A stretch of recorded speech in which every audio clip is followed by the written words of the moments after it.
doctrinas erradas y contaminadas. Un análisis paso a paso, contrastando las enseñanzas dadas por referentes espirituales a la luz de las Sagradas Escrituras.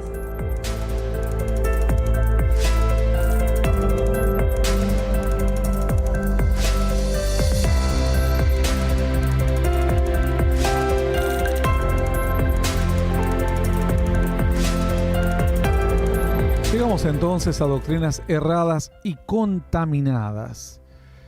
¿Qué vamos a tener en el día de hoy en doctrinas erradas y contaminadas? Bueno, hoy tenemos a un varón que nos han mandado, un tal apóstol, según él, un autodenominado apóstol Vallejos.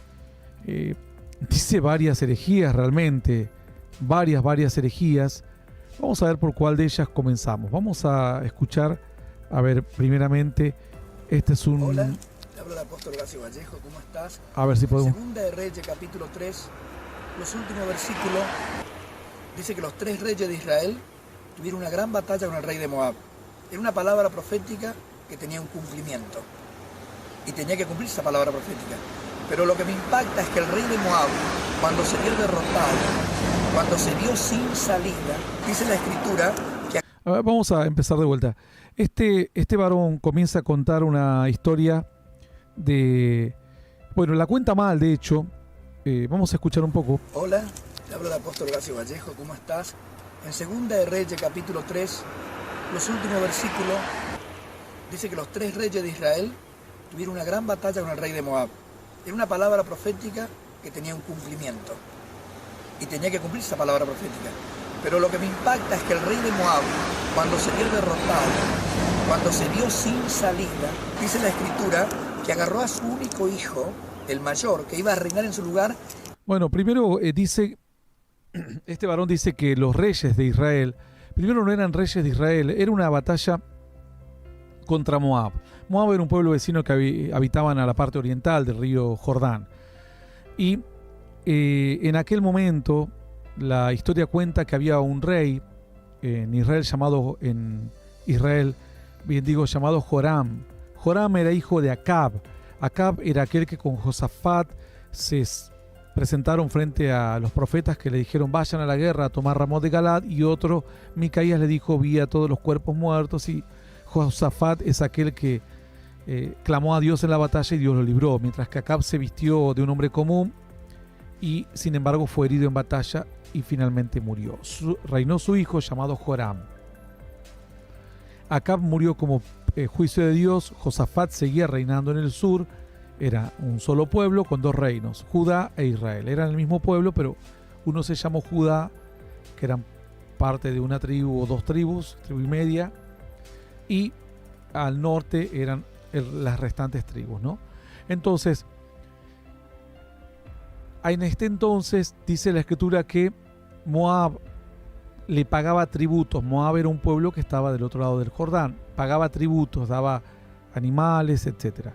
En un momento, cuando muere Acab, dice no vamos a pagar más por los animales y no vamos a ser más serviles, no vamos a servirte más y vamos a enfrentarte.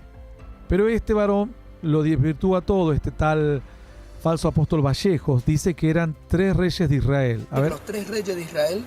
Claro, 3 reyes de Israel. Esto es ya empezamos mal.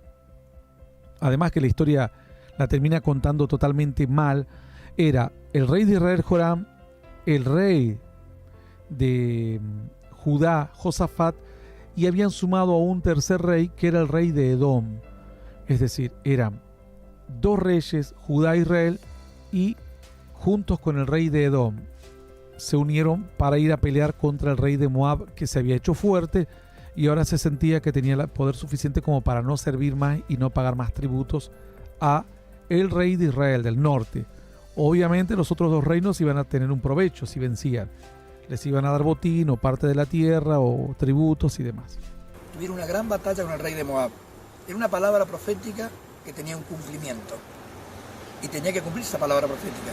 Pero lo que me impacta es que el rey de Moab, cuando se vio derrotado... Bueno, la palabra profética a que él hace referencia es que Eliseo, cuando ellos se encontraron que fueron a luchar, entraron por un camino desierto y dice que ahí no encontraron agua y tuvieron miedo de que sus animales y todo el pueblo quede debilitado y fueron a pedir ayuda a Eliseo. Eliseo, profeta de Dios, cuando vio a Joram, hijo de Acab, y a Josafat y al rey de Edom, le dijo a Joram: si no fuese por Josafat, a quien tengo aprecio y estima y que sé que es una persona sensible a Dios, el rey de Judá, ni la cara te viera, le dijo. Si no fuese por este rey, ni te vería, ni consultaría a Dios. No obstante eso, pidió a Dios, oró, Dios le reveló y le dio una palabra de profecía como que iban a ir a la batalla e iban a vencer. Cuando se vio sin salida, dice la Escritura que agarró a su único hijo, el mayor, que iba a reinar en su lugar, y lo mató. Así dice la Biblia. Y dice que hubo gran enojo contra Israel y cada uno regresó a su casa. Bueno, esa historia la voy a contar brevemente para que se sitúen. Después vemos la parte, ya empezó mal diciendo que eran 3 reyes de Israel y eso no es así. Un rey de Israel, un rey de Judá y un rey de Edom lucharon contra el rey Moab. Cuando ellos van a la batalla, finalmente Dios los bendice, aparece agua porque no tenían agua. Entran en batalla y dice que empezaron a hacer estragos entre los de Moab. Y cuando el rey de Moab vio que estaba vencido, intentó atacar al rey de Edom con 600 o 700 hombres, creo que eran 700, y dice que al no poder encontrar al rey, ya sentía que no tenía forma, al menos quería hacer daño como para que los demás vean que ellos tenían fuerza y huyan. Decían, bueno, ataquemos al de Edom, que seguramente era el ejército más débil. Fue con 700 hombres a luchar, no pudo, y vio que la batalla estaba perdida. Entonces tomó a su hijo en la misma muralla, puso un altar y lo sacrificó y lo mató. Tomó a su hijo primogénito, ¿no? Lo mató. Es decir, esto era una costumbre pagana. Vamos a decir. Otra versión, el lenguaje actual, dice que el rey de Moab, cuando se vio derrotado, cuando se vio sin salida, agarró a su hijo, su primogénito, que había de reinar en su lugar, lo mató y lo quemó sobre el muro en ofrenda a su Dios. Yo les voy a contar lo que hacen estos herejes. Este es otro hereje más. Este está en Argentina, en Resistencia. Los herejes saben lo que hacen. Yo les voy a revelar todos los trucos para que ustedes no tengan dónde más ocultarse estos. Cuando estos quieren, porque estos son los que hablan de prosperidad todo el día. Claro que existe la prosperidad y nosotros la hemos vivido en estos 30 años y tenemos un ministerio mucho más próspero que muchos de estos que hablan de prosperidad, con 170 lugares donde predicamos, templos propios y tantas otras bendiciones más que sería muy largo de contar. Pero ellos agarran la Biblia y googlean, por así decirlo, van a la concordancia y buscan la palabra ofrenda. Porque su mensaje es todo ofrenda. Cuando no la encuentran en la versión que la gente lee comúnmente, que es la Reina Valera 1960, la buscan en otras versiones. En la versión lenguaje sencillo, Dios habla hoy, cualquier versión. Lo importante es que ellos digan, mire, en tal versión esta palabra es ofrenda. Cuando se vio sin salida, agarró a su hijo, su primogénito, que había de reinar en su lugar, lo mató y lo quemó sobre el muro en ofrenda a su Dios. Y al ver esto los israelitas, dice que huyeron llenos de miedo, cada uno a sus casas, y así terminó la historia. Ahora lo que quiero mostrar una cosa, había una palabra profética, y esta palabra profética decía que el pueblo de Israel... Ahí este varón comienza hablando, creo que antes decía... Gran enojo contra Israel, y cada uno regresó a su casa. Poco antes es. Vamos a ver si lo podemos tener. Cuando se vio sin salida, dice la Escritura, que agarró a su único hijo, el mayor, que iba a reinar en su lugar, y lo mató. Así dice la Biblia. Y dice que hubo gran enojo contra Israel y cada uno regresó a su casa. Otra versión, el lenguaje actual, dice que el rey de Moab, cuando se vio derrotado, cuando se vio sin salida, agarró a su hijo, su primogénito, que había de reinar en su lugar, lo mató y lo quemó sobre el muro en ofrenda a su Dios. Y al ver esto los israelitas, dice que huyeron llenos de miedo, cada uno a sus casas, y así terminó la historia. Ahora lo que quiero mostrar una cosa, había una palabra profética, Y esta palabra profética decía que el pueblo de Israel, el ejército de Israel, iba a destruir por completo a Moab. Pero esa palabra profética fue cancelada. ¿Y con qué fue cancelada? Con una ofrenda del rey de Moab. ¡Qué impresionante esto! Bueno, esto es una mentira. Primero que él toma la palabra ofrenda porque él quiere manipular la mente de las personas. Yo les voy a leer la parte de la historia textual para que ustedes la aprendan. No les voy a leer toda la historia, ya les conté, esto lo pueden encontrar en Segunda de Reyes capítulo 3.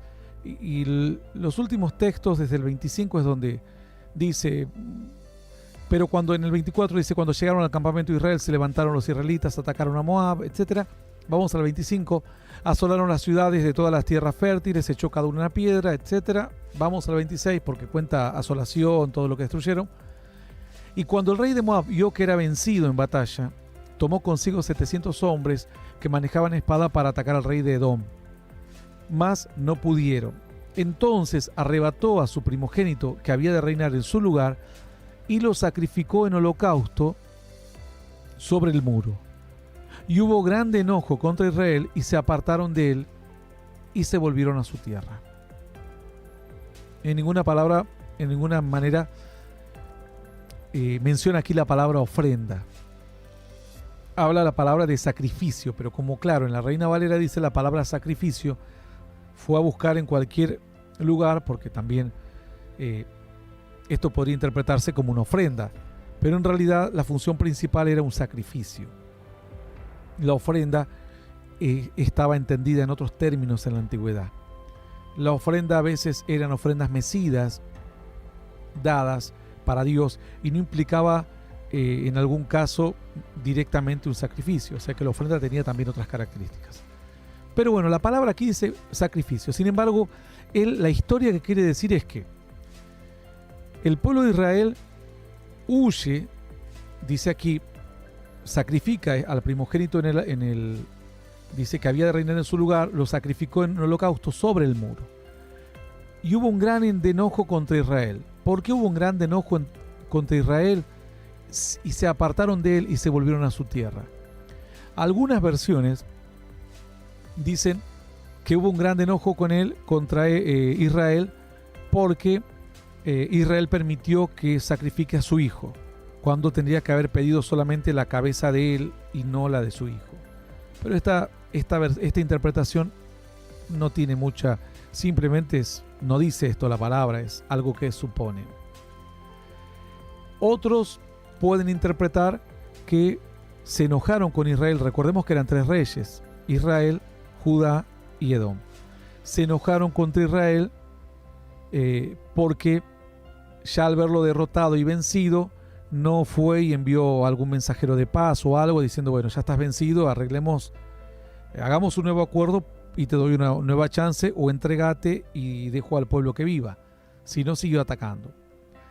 Pero otros, lo más creíble y lo que es más probable que aquí en esta historia sucedió, porque esta historia hay que leer entre líneas porque no está tan exactamente el desarrollo de la historia, yo les leo textualmente.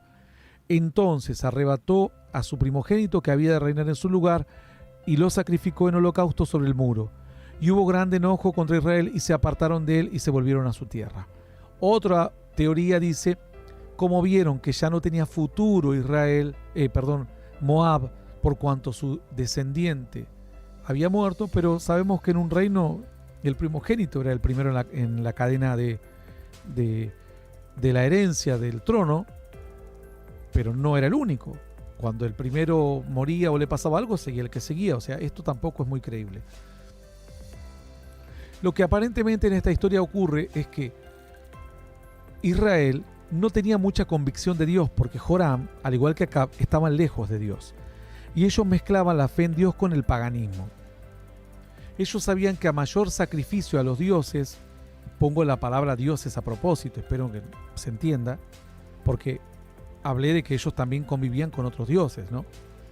Tenían a Dios, pero a veces se tentaban y armaban un altar por las dudas para el dios de la guerra, el dios de la fertilidad, etc. En cambio, Judá, en este caso Josafat, era un poco más fiel a Dios, por eso Dios lo amaba más que a Joram. A Joram, el mismo Eliseo dijo, si no fuese por Josafat, no te vería la cara. Entonces, lo que aquí es probable que ellos sabían que a mayor sacrificio, cuando vos sacrificabas a tu Dios algo, una vaca y 1000 vacas no era lo mismo. Cuando vos sacrificabas ya a un ser humano, era que habías completado prácticamente la perfecta voluntad de tu Dios. Recordemos que en las Américas y en diferentes partes del mundo se sacrificaban seres humanos a los dioses. Era como el sacrificio máximo, como que te ganabas el favor de tu Dios. Entonces ellos, al ver esto, tuvieron miedo de que se hayan fortalecido y que su Dios, porque esto lo hicieron al dios Quemos, que era el dios de Moab, que se haya fortalecido en su Dios, digamos, que los haya fortalecido y que ahora se enfurezcan y salgan a la batalla, cuando lo que querían ya lo habían obtenido, destruir ciudades y demás. Y por eso es que probablemente se enojaron, porque los de Judá no creían en estas cosas, sabían que Dios tenía mucho más poder que cualquier Dios. Esta es la interpretación quizás más correcta. Sin embargo, al margen de la interpretación, él lo que dice ahora es que la ofrenda del rey de Moab rompió la profecía de Eliseo. Y esta palabra profética decía que el pueblo de Israel, el ejército de Israel, iba a destruir por completo a Moab. Pero esa palabra profética fue cancelada. ¿Y con qué fue cancelada? Con una ofrenda del rey de Moab. ¡Qué impresionante esto! O sea que una ofrenda puede cancelar una palabra profética. ¿Sabe lo que significa esto? Mayor sacrificio, mayor poder. ¿Cuántos de nosotros hemos recibido palabra profética para que nuestra vida se cumplan? ¿Y por qué no se cumplieron? Cuando comenzaron a cumplirse. ¿Pero por qué no se cumplieron finalmente? ¿Sabe por qué? Porque alguno está ofreciendo mayor sacrificio que nosotros. Algún brujo, hechicero, curandero, o llámese como se llame, está ofreciendo mayor sacrificio. Bueno, y ahí sale con toda la fábula que dice que la palabra profética de Eliseo fue cancelada por una ofrenda superior. Es decir, Eliseo, ofrecía holocausto, adoración a Dios, pero el rey de Moab ofreció a su hijo, entonces como que lo superó. Parece que es como un partido de póker aquí, ¿no? ¿Quién puso la mejor carta? Esto es una fantasía terrible. Dios le dice, entregaré también a los moabitas en vuestras manos, destruiréis la ciudad fortificada y toda villa hermosa, y talaréis todo árbol, cegaréis la fuente de las aguas. Y esta es la profecía de Eliseo. Sin embargo, la profecía se cumplió, porque realmente destruyeron todo. Ya esto fue el hecho de querer preservar su propia vida. El mismo rey de Edom, para salvarse él, mató a su hijo, y teniéndole miedo a los demás de que no sigan avanzando más contra él, porque ya su dios Quemos le estaba dando fuerzas. Entonces, cuando ustedes lean la profecía de Eliseo, está en 2 de Reyes 3, está aproximadamente en los versículos 18 al 23 más o menos, en ninguna manera la profecía no se cumple. Pero él lo que quiere decir es que la ofrenda cancela la profecía. Por eso dice, ustedes reciben profecías, pero seguramente un brujo está haciendo mayor sacrificio. Entonces, vos que fuiste a dar, y yo fui a dar $50. Bueno, sabes que el brujo, para maldecirte, dio 100, gana el brujo. Y vos que fuiste, y yo salí a predicar lunes, martes y miércoles, y el jueves fui a la iglesia. Bueno, el brujo salió a predicar de lunes a viernes y todos los días fue a su secta satánica. Ganó el brujo. Esto es una mentira, porque aparte el único sacrificio perfecto es el sacrificio de Cristo. No hay nada con que nosotros podamos pagar o igualar sacrificando algo que nos permita obtener algún beneficio, sino solamente el sacrificio de Cristo en la cruz del Calvario. Vamos a escuchar un poquito más de las herejías que dice este varón. Pero esa palabra profética fue cancelada. ¿Y con qué fue cancelada?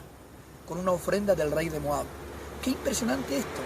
O sea que una ofrenda puede cancelar una palabra profética. ¿Sabe lo que significa esto? Mayor sacrificio, mayor poder. ¿Cuántos de nosotros hemos recibido palabra profética para que nuestra vida se cumplan? ¿Y por qué no se cumplieron? Cuando comenzaron a cumplirse. ¿Pero por qué no se cumplieron finalmente? ¿Sabe por qué? Porque alguno está ofreciendo mayor sacrificio que nosotros. Algún brujo, hechicero, curandero, o llámese como se llame, está ofreciendo mayor sacrificio. ¿Y qué es sacrificio? La gente pensará, ¿es una ofrenda? Sí, puede ser una ofrenda. Quiero decirte que la salida del rey de Moab, ¿sabe cuál fue?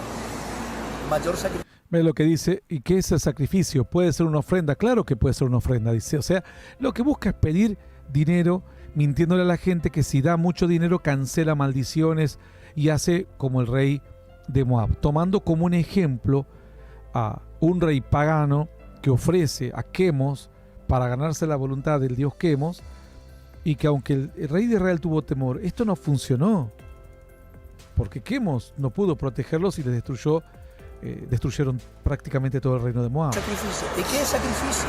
La gente pensará, ¿es una ofrenda? Sí, puede ser una ofrenda.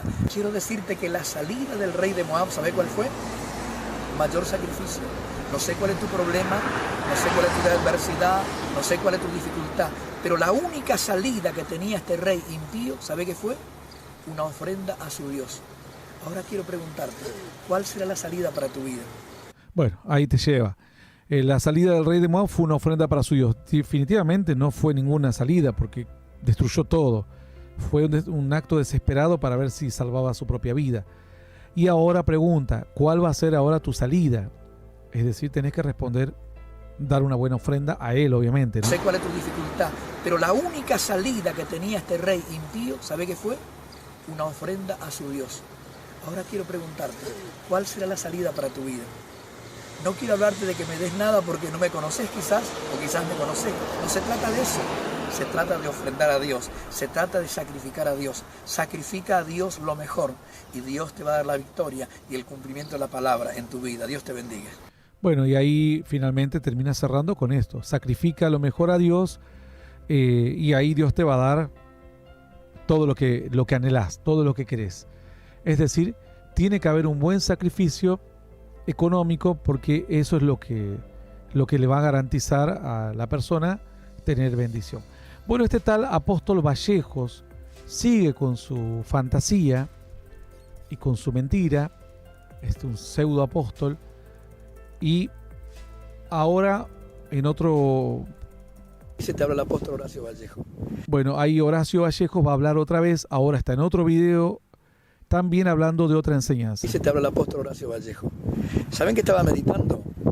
En el ayuno de Daniel de 21 días. No había ningún tipo de respuesta, un silencio total en el cielo. Pero en el día 21, Daniel estaba en Babilonia, tomó una decisión. Ayuno de Daniel de 21 días, dicen, eso estaba meditando, dice, pero no había respuesta. ¿Y sabe lo que ocurre? Daniel capítulo 9, verso 21 dice, y vino el ángel de Jehová volando con presteza a mí a la hora del sacrificio. A la hora del sacrificio, o sea, a la hora de la ofrenda, vino el ángel con presteza volando hacia él. Y le dijo... Otra vez, todas las enseñanzas con ellos tienen que ver con ofrenda, Entonces, según él, la historia la reescribe y dice que aunque estaba ayunando 21 días Daniel o en abstinencia, una palabra. Dice entonces que no había respuesta porque faltaba algo. Le faltaba activar, como dice algunos falsos profetas, el código, es decir, llevar una ofrenda. ¿Y sabe lo que ocurre? Daniel capítulo 9, verso 21 dice, y vino el ángel de Jehová volando con presteza a mí a la hora del sacrificio. A la hora del sacrificio, o sea, a la hora de la ofrenda, vino el ángel con presteza volando. Bueno, ya más o menos entonces van a darse una idea que toda la palabra sacrificio o ofrenda, ellos la googlean o la leen en la concordancia para tergiversar. Yo les voy a leer lo que dice la historia. Estamos en Daniel 9. Ellos están totalmente convencidos de que esta es la forma. Así es como Dios los va a bendecir. Tenés que darle obviamente a ellos el dinero. Vamos a escuchar un poquito más y ahora veremos el texto. Pero en el día 21, Daniel estaba en Babilonia, tomó una decisión, presentar una ofrenda. ¿Y sabe lo que ocurre? Daniel capítulo 9, verso 21 dice, y vino el ángel de Jehová volando con presteza a mí a la hora del sacrificio. Bueno, dice a la hora del sacrificio. Les voy a leer la historia. 9:21 dice, aún estaba hablando en oración, dice, voy a leer desde el 20. Aún estaba hablando y orando y confesando mi pecado y el pecado del pueblo de Israel y derramando mi ruego delante de Jehová mi Dios por el monte santo de mi Dios. Eso dice el anterior. Vamos al 21. Aún estaba hablando en oración cuando el varón Gabriel, a quien había visto en visión al principio, volando con presteza vino a mí, como a la hora del sacrificio de la tarde. Me hizo entender, habló conmigo diciendo: Daniel, ahora he salido para darte sabiduría y entendimiento. Ahora escuchen la interpretación de este varón. Y vino el ángel de Jehová volando con presteza a mí a la hora del sacrificio. A la hora del sacrificio, o sea, a la hora de la ofrenda, vino el ángel con presteza volando hacia él. Y le dijo una palabra sobrenatural que yo quiero que usted escuche. ¿Sabe lo que lo dijo? Desde el primer momento que dispusiste tu corazón para buscar a Dios, fue dada la orden y yo vine. Pero tuve una oposición. No podía llegar a ti. Pero hoy esa oposición se rompió. ¿Cuándo se rompió la oposición? Sobrenaturalmente, ¿sabe cuándo se rompió la oposición? Cuando Daniel presentó esa ofrenda. ¿Quién tiene la ofrenda? Cuando Daniel presentó esa ofrenda, en ninguna parte del texto dice que Daniel presentó ninguna ofrenda. De hecho, Daniel estaba orando. Dice el verso 20, aún estaba hablando y orando y confesando mi pecado, el pecado de mi pueblo Israel, y derramando mi ruego delante de Jehová mi Dios por el monte santo de mi Dios. Es decir, estaba orando y orando por él, orando por el pueblo, confesando el pecado y el pecado del pueblo. Verso 21. Y aún estaba hablando en oración, es decir, estaba orando, cuando el varón Gabriel, a quien había visto en la visión al principio, volando con presteza, vino a mí. Tuvo otra vez una visión del ángel viniendo a él a la hora del sacrificio de la tarde, y me hizo entender y habló conmigo. No dice que él dio una ofrenda, que era la hora de la ofrenda. Daniel seguía orando. Situó a qué hora era, porque ellos estilaban que a cierta hora se hacía el sacrificio. Y ellos especulaban a qué hora se harían los sacrificios en Israel, o a qué hora el sacerdote haría sacrificio y demás. Pero en ningún momento dice que Daniel fue e hizo un sacrificio o dio una ofrenda. Esto no lo dice la Biblia. Esto es un puro invento y una manipulación burda de este tal Horacio Vallejos, falso apóstol y falso profeta. Llegar a ti. Pero hoy esa oposición se rompió. ¿Cuándo se rompió la oposición? Sobrenaturalmente, ¿sabe cuándo se rompió la oposición? Cuando Daniel presentó esa ofrenda. ¿Quién tiene la ofrenda? Yo no sé por qué produce un antes y un después. Yo no sé por qué hay tanta gente enojándose en contra de esto. Yo no estoy queriendo sacar nada de ti. Simplemente estoy compartiendo esta palabra porque ha cambiado la historia de mi vida y puede cambiar la historia de tu vida. Algo tiene la ofrenda. Este misterio estaba escondido ahí. Y sé sincero conmigo, lo leíste tantas veces, pero nunca lo viste. No, nadie lo vio porque nadie es tan avaro y tan ambicioso y tan manipulador como para tergiversar las escrituras de esta manera, Horacio Vallejos. Esto es así. Y lamentablemente alguien te lo tiene que decir. Y te lo digo de parte de Dios para que dejes de ser un hereje, tergiversador de la Biblia, manipulando a la gente. Esta gente enojándose en contra de esto. Yo no estoy queriendo sacar nada de ti. Simplemente estoy compartiendo esta palabra porque ha cambiado la historia de mi vida y puede cambiar la historia de tu vida. Algo tiene la ofrenda. Este misterio estaba escondido ahí. Y sé sincero conmigo, lo leíste tantas veces, pero nunca lo viste. Daniel 9:21. Pero ese día, el día 21, escuche, él oró y ayunó, pero el día 21 presentó la ofrenda. Se rompió la oposición, el ángel vino, hubo actividad angelical, hubo voz de Dios, presencia de Dios y revelación. Todas esas cosas, ¿sabe lo que produjo? La ofrenda de Daniel. Tremendo, tremendo cómo manipula y miente a la gente. No lo hizo la ofrenda de Daniel. Ninguna ofrenda puede hacer que venga un ángel de Dios o cosas por el estilo, sino una vida consagrada a Dios y un caminar en fe. Eso de que se rompió la oposición cuando dio una ofrenda es una mentira. Tampoco el texto dice que dio ninguna ofrenda, estaba orando y el ángel y la visión del ángel se le apareció a la hora del sacrificio de la tarde. Es decir, a la hora, esto es para que alguien que quiera profundizar la palabra se dé cuenta, a la hora en que el sacerdote presentaba el sacrificio, es ahí donde Dios le aparece porque tiene que ver con el ritual del templo de Dios, con lo que solían hacer y cuál era el significado de ese sacrificio, entendiendo la realidad espiritual que estaban viviendo. Pero bueno, esto es una manipulación más de este falso apóstol tal Horacio Vallejos de Resistencia Chaco, Argentina.